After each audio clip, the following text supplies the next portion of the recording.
ମାଆ ସବୁ ଲୁଗାପଟା ରଖ, ଜିନିଷପତ୍ରକୁ ଦେଖ, କାହିଁ କେଉଁଠି କ'ଣ ରହିଯିବ। ନର୍ମଦା କହୁଥାଏ, ବୋଉ ତୁ କାହିଁକି ଏମିତି ହେଉଛୁ? ମୁଁ ସବୁ ଧ୍ୟାନର ସହକାରେ ରଖୁଛି, କିଛି ଜିନିଷ ବି ରହିବ ନାହିଁ।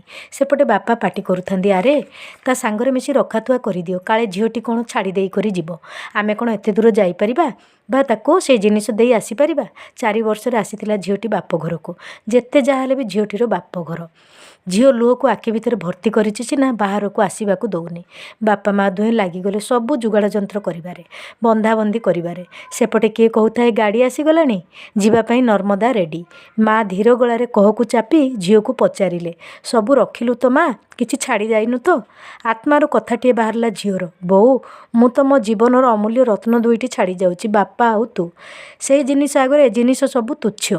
ଝିଅର ଆତ୍ମାର କଥାଟା ବୋଉକୁ ଶୁଭିଗଲା ବୋଧେ। ଧନ୍ୟବାଦ।